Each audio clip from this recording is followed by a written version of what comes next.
கிரிஃபித்பூர்னு பேர் கொண்ட ஒரு கிராமம் இருந்தது. அங்க அம்பிகான்னு பேர் கொண்ட ஒரு வயசான பாட்டி வாழ்ந்து வந்தாங்க. அவங்களுக்கு ஒரு பையனும் இருந்தான். அவன் சிட்டில இன்ஜினியரா இருக்கான். ஒவ்வொரு வருஷமும் ஒவ்வொரு மாசம் தன்னோட அம்மா கூட இருக்கிறதுக்காக அங்க வருவான். ஒரு தடவை கிரிஃபித்பூர்ல தலைவர் கிராமத்து ஜனங்களை ஒன்னா கூட்டினாரு. அப்புறம் அவங்க கிட்ட சொன்னாரு, கிராமத்து ஜனங்களே நல்லா கவனமா கேட்டுக்கங்க. அரசாங்கம் ஒரு பந்தயம் ஏற்பாடு பண்ணிருக்கு. அங்க வெவ்வேறு ஊர்ல இருந்து சில பேருங்க வருவாங்க. எந்த மாதிரியான பந்தயம்? அப்புறம் எந்த விஷயத்துக்கான பந்தயம்? சைக்கிள் ஓட்டுற பந்தயம் நடக்க போகுது. அப்புறம் யார் இந்த பந்தயத்துல ஜெயிக்க போறாங்களோ அவங்களுக்கு 5 லட்சம் ரூபா பரிசு பணம் கிடைக்கும். என்ன நிஜமாவா? அப்படின்னா நானும் இதுல கலந்துக்கிறேன். அது முடியாது கண்ணா. ஏன்னா இந்த பந்தயம் வயசான பெண்களுக்காக நடத்தப்படுறது. முதல்ல ஒரு பந்தயத்தை இந்த கிராமத்துல ஏற்பாடு பண்ணுவாங்க. அதுல முதல் இடம் அப்புறம் 2வது இடத்துல யார் வராங்களோ அதுக்கப்புறம் அவங்க இன்னொரு கிராமத்து ஆளுங்களோட 5 லட்சம் ரூபா பரிசுக்காக பந்தயத்துல கலந்துக்குவாங்க. சைக்கிள் ஓட்டுறதுக்கான பந்தயம் அந்த கிராமத்துல நடக்க இருக்கு. அப்புறம் கிராமத்துல அம்பிகாவோட பையன் அத்தர்வ அவங்க அம்மாவை பார்க்கறதுக்காக வந்திருந்தான். அம்மா, நான் வந்துட்டேன். அட, என் பையன் ஊர்ல இருந்து வந்துட்டானா? எப்படிடா கண்ணா இருக்க? என்னப்பா இப்படி ஒல்லியாயிட்ட? அங்க உனக்கு சாப்பாடெல்லாம் நல்லா கிடைக்குதாப்பா? அதெல்லாம் ஒன்றும் இல்லைம்மா, நான் நல்லா தான் சாப்பிட்றேன். நான் ஜிம்முக்கு போக ஆரம்பிச்சிட்டேன். அதனால தான் நான் பார்க்கறதுக்கு ஒல்லியா தெரியுறேன். அப்புறம் அம்மா, நான் வரும்போது கேள்விப்பட்டேம்மா, கிராமத்தில் வயசான பெண்களுக்கு சைக்கிள் ஓட்டுற பந்தயம் வைக்க போறாங்களாமே. நீங்க ஏன் அதில் பங்கெடுத்துக்க கூடாது? கண்ணா, என்னால ஒழுங்கா நடக்க கூட முடியல. சைக்கிள்னு அதை நினைச்சு கூட பார்க்க முடியாது. சின்ன வயசுல நான் நல்ல சைக்கிள் ஓட்டினேன். ஆனா இப்ப சைக்கிள்ல உட்காரத்துக்கு கூட பயமா இருக்கு. ஒருவேளை அந்த பந்தயத்துல என்னால கலந்துக்க முடிஞ்சதுன்னா. இத கேட்டதும் அத்தர்வர் ரொம்ப கவலையாயிட்டான். அவன் மனசுல என்ன நினைச்சானா, என்னால அம்மாவோட கனவை நிறைவேற்ற முடியலன்னா அப்புறம் நான் எதுக்கு இருக்கேன்? அத்தர்வா அவங்க அம்மா கிட்ட என்ன சொன்னான்னா, அம்மா, நீங்க கவலையே படாதீங்க. உங்களுக்காக ஒரு சைக்கிள் ஏற்பாடு பண்ணாம நான் நிம்மதியா உட்காரவே மாட்டேன். அத்தர்வ தன்னுடைய வீட்டு வாசல்ல சைக்கிளை தயாரிக்க ஆரம்பிச்சிட்டான். அம்பிகா கிராமத்துல நடக்க போற சைக்கிள் ரேஸ் பந்தயத்துல கலந்துக்கிறதுக்கு பேரை கொடுக்கறதுக்காக தலைவரோட ஆபீஸுக்கு போனாங்க. அங்க தலைவரும் அப்புறம் அவரோட மனைவி சமேலி உட்காந்துருந்தாங்க. சமேலி அம்பிகாவை பார்த்துட்டு என்ன சொன்னாங்கன்னா, வா அம்பிகா வா, என்ன திடீர்னு ஏதாவது வேலை விஷயமா இங்க வந்தியா? அது நானும் கிராமத்துல நடக்க போற பந்தயத்துல கலந்துக்க பேர் கொடுத்துட்டு போலான்னு வந்தேன். சரி, நான் உன்னுடைய பேரையும் எழுதிடுறேன். ஆனா உனக்கு நல்லா தெரியும்ல, இது மெல்லமா நடக்கிறதுக்கான ரேஸ் இல்ல, இது சைக்கிள் ரேஸ். அம்பிகா தன்னுடைய பேரை கொடுத்துட்டு அங்கிருந்து புறப்பட்டு போனாங்க. அப்புறம் இன்னொரு பக்கம் அத்தர்வ மர சைக்கிளை ஒன்று ரெடி பண்ணான். அப்புறம் அம்மா அம்பிகா கிட்ட கொண்டு போனான். அம்மா, நான் சைக்கிளை தயார் பண்ணி ரெடி பண்ணிட்டேன். இதுல ஒரு தடவை உட்காந்து பாருங்களேன். சரிப்பா கண்ணா. அம்பிகா சைக்கிள்ல என்னமோ ஏறி உக்காந்துட்டாங்க. ஆனா அவங்களால அந்த சைக்கிளை முன்னாடி ஓட்ட முடியல. அவங்க காலில் பயங்கரமா வலி ஏற்பட ஆரம்பிச்சிடுச்சு. அவங்க சைக்கிளை விட்டு கீழே இறங்கிட்டாங்க. அப்புறம் அத்தர்வ கிட்ட சொன்னாங்க, கண்ணா, இப்போ எனக்கு வயசாயிடுச்சு. என்னால் இந்த சைக்கிள்லாம் ஓட்ட முடியாதுப்பா. நான் உடனே போய் பந்தயத்திலேருந்து என்னோட பேரை எடுத்துடுறேன். உனக்கு ரொம்ப ரொம்ப நன்றிப்பா. ஆனால் நம்ம பல முறை காண்ற கனவுகள்லாம் உண்மையாகணுன்ற அவசியம்லாம் இல்லைப்பா. இதை கேட்டதும் அத்தர்வர் ரொம்ப கவலையாயிட்டான். அப்புறம் அந்த சைக்கிளை எடுத்துக்கிட்டு நதிக்கரை கிட்ட போனான். என் அம்மா என்னை இவ்வளோ தூரம் படிக்க வச்சாங்க, எனக்கு ஸ்கூல் ஃபீஸ் கட்டினாங்க. ஆனால் என்னால் அவங்களுக்கு எதுவுமே பண்ண முடியல. என்னை நினச்சி வேதனையாக இருக்கு. நான் இன்ஜினியர் ஆகி எந்த பிரயோஜனமும் இல்லாமல் போயிடுச்சு. அத்தர்வ அந்த சைக்கிளை நதியில தூக்கி வீசினான். சைக்கிளை நதியில தூக்கி எரிஞ்சதும் அப்பதான் அந்த நதியில இருந்து ஒரு ஜலதேவதை வெளியே வந்தா.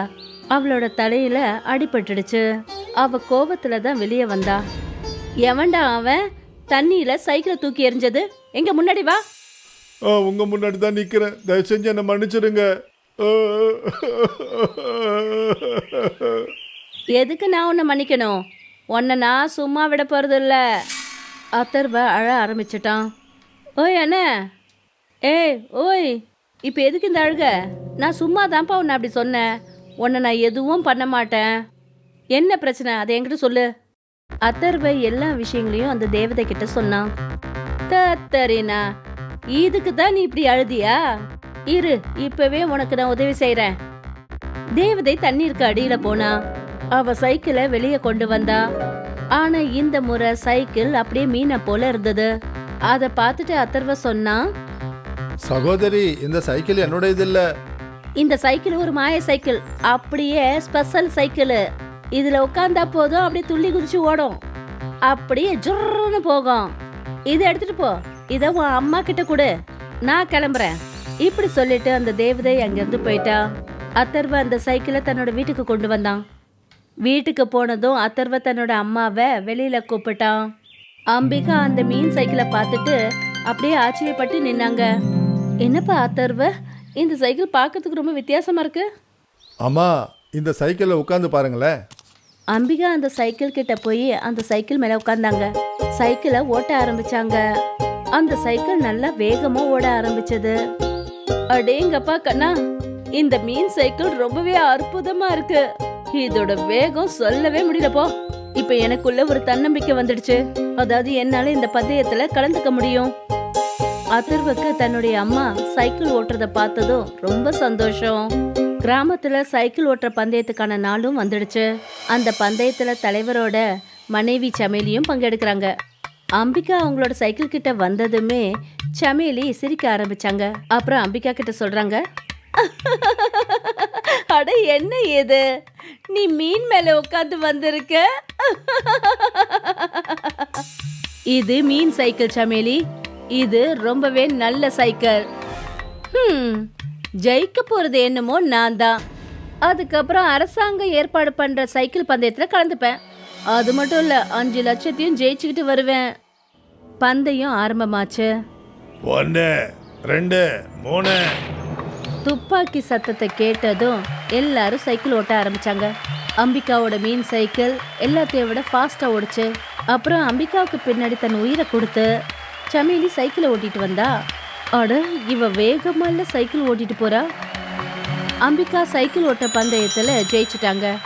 அப்புறம் சமேலி 2வது இடத்துல வந்தா. 2 பேருமே அரசாங்கம் ஏற்பாடு பண்ண சைக்கிள் பந்தயத்துக்கு தேர்ந்தெடுக்கப்பட்டாங்க. ஆனா சமேலிக்கு 2வது இடத்துல வந்ததுல கொஞ்சம் கூட சந்தோஷம் இல்ல.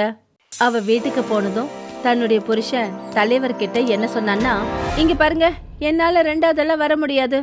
அம்பிகாவோட அந்த மீன் சைக்கிள்ல ஏதோ விஷயம் இருக்கு, அது அந்த அளவுக்கு வேகமா ஓடுச்சு. அப்புறம் காத்து வாக்குல வந்த செய்தியும் நான் கேட்டேன். அவளுடைய பையன் நகரத்துல இருந்து வந்திருக்கான்ல, அவனுடைய வயசான அம்மாவுக்கு அவன் சைக்கிள் செஞ்சு கொடுத்துருக்கான். ஆனா அவனுக்கு ஏதோ தேவதை மீன் சைக்கிளை கொடுத்துருக்கு. நாம ஏதாவது செஞ்சாகணும், இல்லன்னா அந்த கிழவி அரசாங்கம் நடத்துற சைக்கிள் பந்தயத்திலையும் ஜெயிச்சிருவா. அதுவும் இல்லாம 5 லட்சம் ரூபாய் பணத்தை வேற வாங்கிடுவா. கவலைப்படாத சமேலி, என்கிட்ட ஒரு திட்டம் இருக்கு. எந்த மாதிரியான திட்டம்? நீ வேணும்னா பாத்துக்கிட்டே இரு. அவங்களால அந்த போட்டியில கலந்துக்கவே முடியாது. தலைவரும் சமேலியும் அம்பிகாவோட மீன் சைக்கிளை திருடுறதுக்கு திட்டம் போட்டாங்க. அப்புறம் இன்னொரு பக்கம் அம்பிகாவும் அவங்களுடைய பையன் அதர்வும் ரொம்ப சந்தோஷமா இருந்தாங்க. அம்மா, நீங்க முதல் இடத்துக்கு வந்துட்டீங்க. எல்லாமே ஒன்னாலதான்ப்பா நடந்தது கண்ணா. அப்படி நீ மட்டும் இல்லனா அந்த பந்தயத்துல நான் கலந்திருக்க கூட முடியாது கண்ணா. அம்மா, இது என்னுடைய கடமை. இதோ வந்துடுறேன். மரத்தடியில நம்ம சைக்கிளை லாக் பண்ணிட்டு இப்ப வந்துடுறேன். அதர்வ பக்கத்துல இருந்த மரத்தடியில சைக்கிளை லாக் பண்ணான். அதுக்கப்புறம் வீட்டுக்கு திரும்பி வந்தான். ராத்திரி இருட்டினதுக்கு அப்புறமா தலைவரோட கையாட்கள் அந்த சைக்கிளை திருடுறதுக்காக வந்தாங்க. இந்த சைக்கிள் பார்க்கறதுக்கு வித்தியாசமா இருக்கு, அப்படியே மீனை போலவே இருக்கு.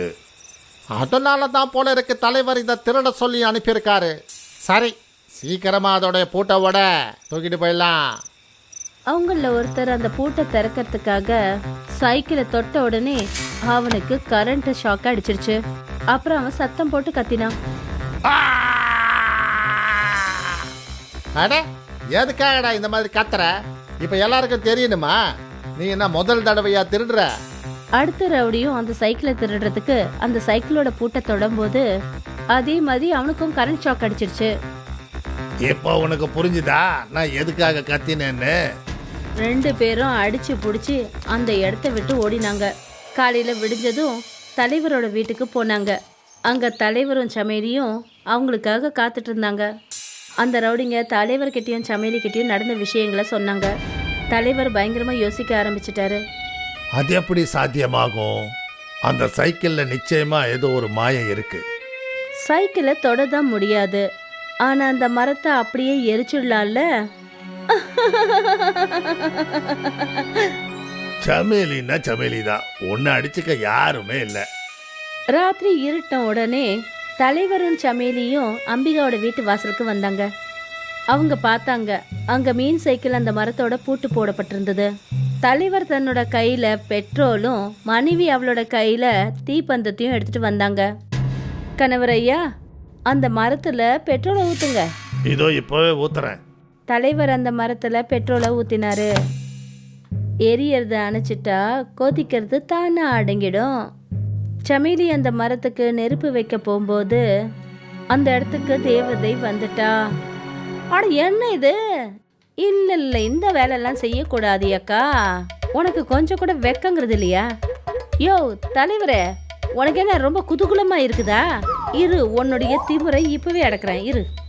ஐயோ தேவதையே, நீங்க எப்படி இங்க? எங்களை மன்னிச்சிடுங்க. அரசாங்கம் நடத்துற சைக்கிள் பந்தயத்துல ஜெயிக்கணும்ன்ற ஆசை. ஆனா இந்த சைக்கிள் ரொம்ப வேகமா ஓடுது, அதனால தான் நாங்க இந்த காரியத்தை செய்யலாம்னு நினைச்சோம். அந்த தேவதை ஒரு மந்திரத்தை சொன்னாங்க. தலைவரும் அந்த சமேலியும் 2 பேரும் மீனா மாறிட்டாங்க. அந்த தேவதை அந்த 2 மீன்களையும் தன்னோட கொண்டு போயிட்டாங்க. கொஞ்ச நாள்ல அரசாங்கம் ஏற்பாடு பண்ண சைக்கிள் பந்தயம் ஆரம்பிச்சது. பந்தயத்துல அம்பிகா ஜெயிச்சிட்டாங்க. அப்புறம் 5 லட்சம் ரூபாய் பணத்தை வச்சு கிராமத்து ஜனங்களுக்கு அவங்க உதவி பண்ணாங்க. அப்புறம் கிராமத்து ஜனங்க அவங்கள தலைவியாக்கிட்டாங்க.